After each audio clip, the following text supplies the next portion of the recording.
Revista CBN Mundo. Mundo, a gente acompanha o conflito no Oriente Médio. Nesse sábado, um drone foi lançado em direção à casa do primeiro-ministro de Israel, Benjamin Netanyahu, de acordo com informações do porta-voz do governo israelense. O ataque que aconteceu na cidade de Cesareia, na região norte do país. Netanyahu e a família não estavam na residência no momento do ataque, de acordo com a agência internacional.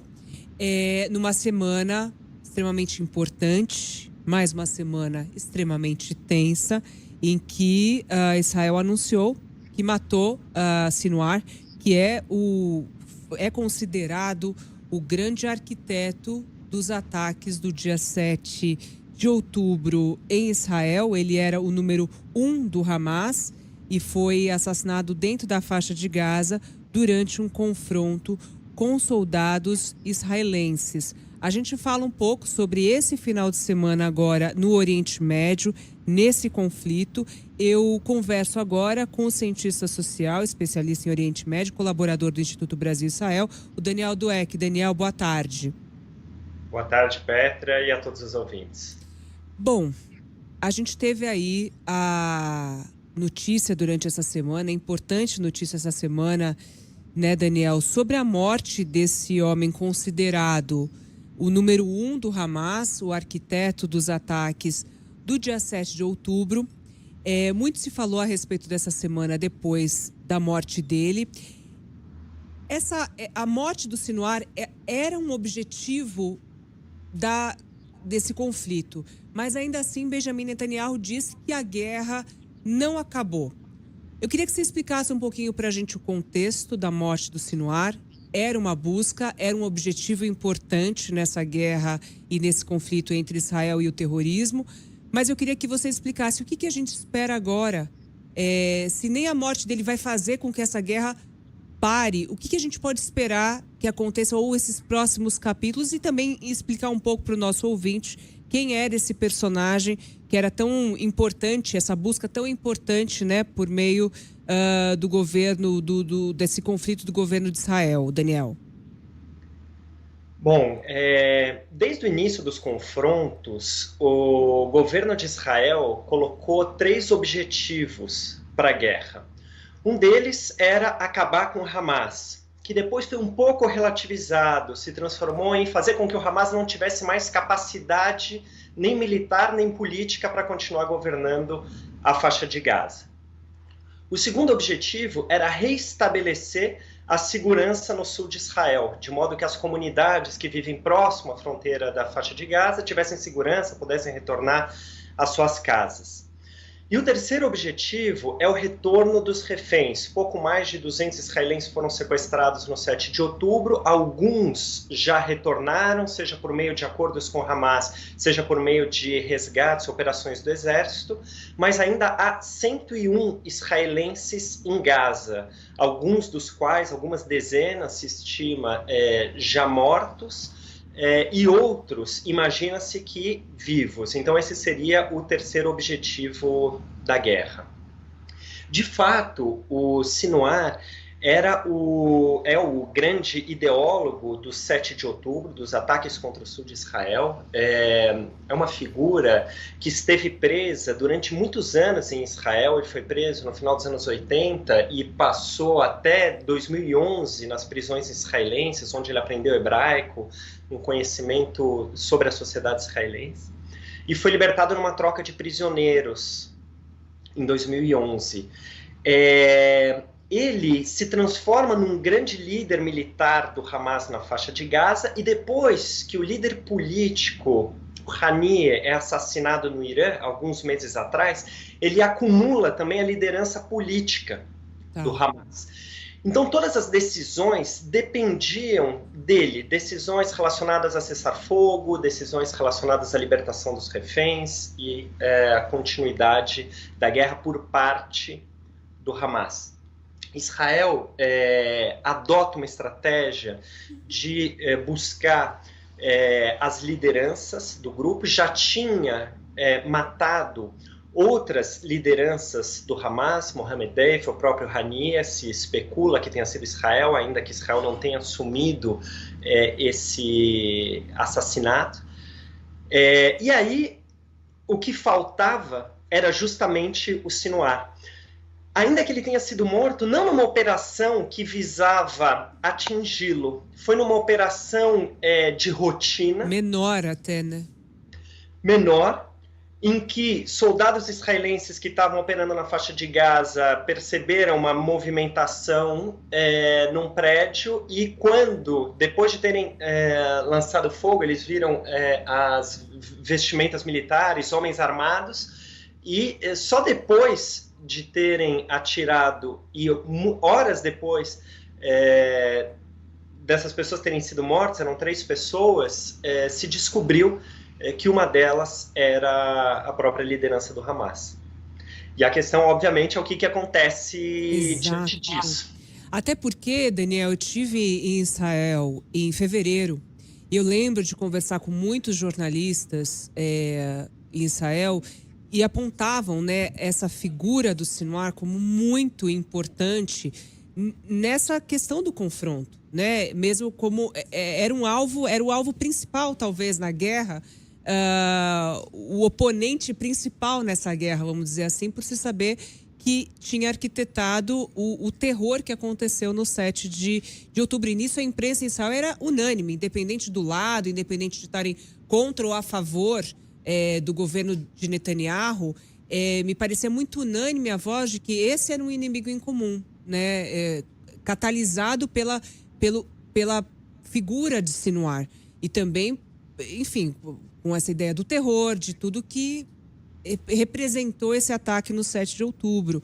Agora, a pergunta é essa: com a eliminação dele, e não só dele, de outras lideranças também desse grupo terrorista, é claro que o mundo clama por um fim do confronto, né? Como é que você vê, existe essa possibilidade? Porque a morte dele não necessariamente quer dizer o fim do confronto pela eliminação de Israel, vamos dizer assim, dessa ideia de governos autocratas em relação ao fim de Israel na região. Bom, o Sinwar, ele representa 2 coisas. Por um lado, essa questão simbólica. Então, simbolicamente, para Israel, a figura do Sinwar assassinado poderia contribuir para dar uma imagem de vitória. Alguns argumentam dessa forma. Por outro lado, ele também era responsável, em última instância, pelas decisões do próprio Hamas.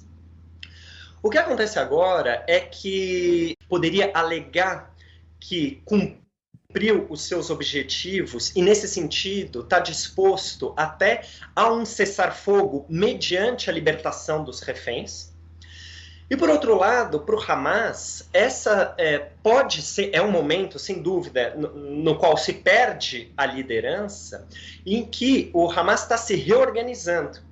Então, a gente ainda não sabe se alguém vai assumir, e se isso vai ser possível, o lugar rapidamente do Sinwar e com poder suficiente ou equivalente ao dele para influenciar nos rumos, ou se dentro do próprio Hamas, essa também pode ser uma oportunidade para preservação da própria vida.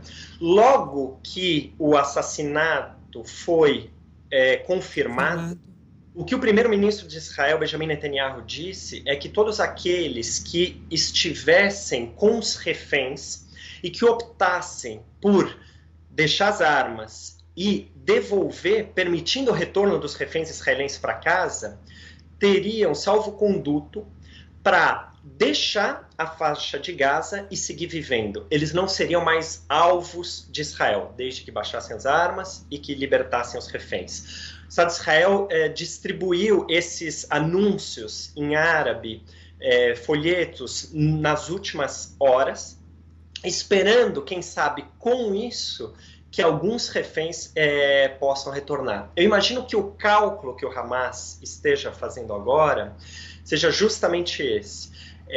Seguir numa possibilidade de guerra até o último mártir, eventualmente assassinando os próprios reféns, ou, por outro lado, aproveitando também o momento para um acordo de cessar-fogo que possibilite que as lideranças remanescentes saiam de Gaza e, eventualmente, uma troca de prisioneiros por meio dessa negociação com os reféns que possibilite uma reorganização do grupo fora da faixa de Gaza, uma reorganização do grupo que talvez leve tempo. Observando, né?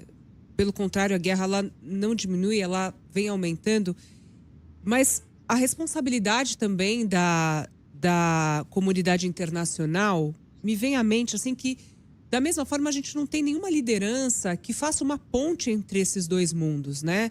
A gente vê muitas afirmações, até de lideranças internacionais, no Brasil mesmo, condenando um lado ou outro, mas a gente não vê hoje no mundo lideranças capazes de fazerem a ponte para uma negociação. E isso é tão importante.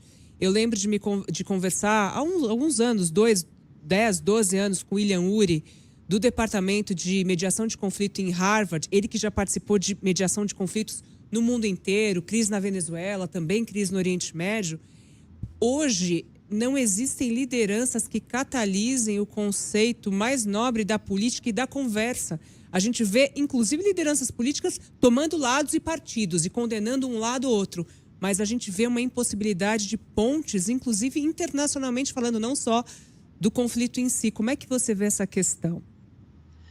Pois é, o que a gente está vendo nessa guerra entre Israel e o Hamas é a oposição de dois projetos excludentes. Tanto Hamas como Benjamin Netanyahu eram os grandes antagonistas dos acordos de Oslo no início dos anos 90.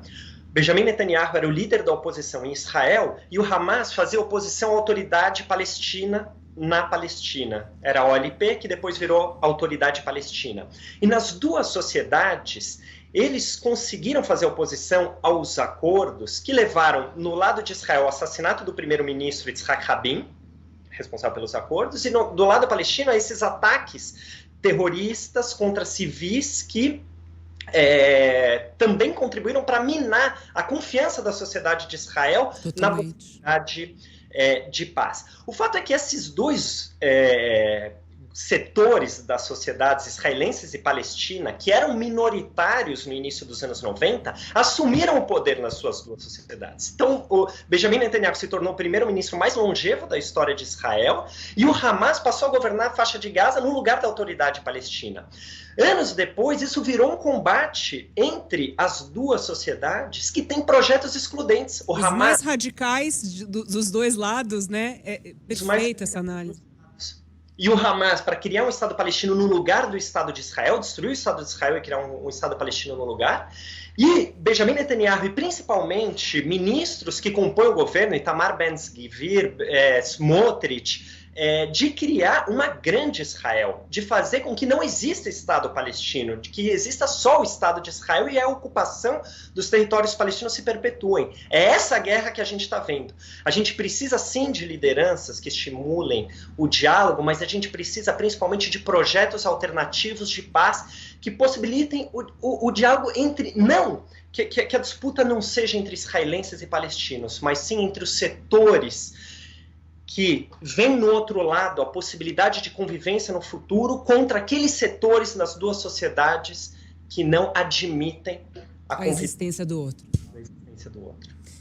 Meu amigo, que difícil. E a gente, quando pensa que vai ter um avanço, a gente tem aí tudo que nós estamos assistindo e, de novo, essa pensata que é necessária ser feita de lideranças políticas novas, com novas propostas para acordos de paz de verdade, pensando e não fomentando, né, Daniel, o conflito que já existe. Daniel Dweck com a gente hoje, colaborador do Instituto Brasil-Israel, cientista social, especialista em Oriente Médio, trazendo para a gente aí uma pincelada sobre aí os novos capítulos desse triste conflito no Oriente Médio. Daniel, obrigada pela conversa, mais essa conversa aqui com a Revista CBN. Até uma próxima. Obrigado a você, Petra. Até.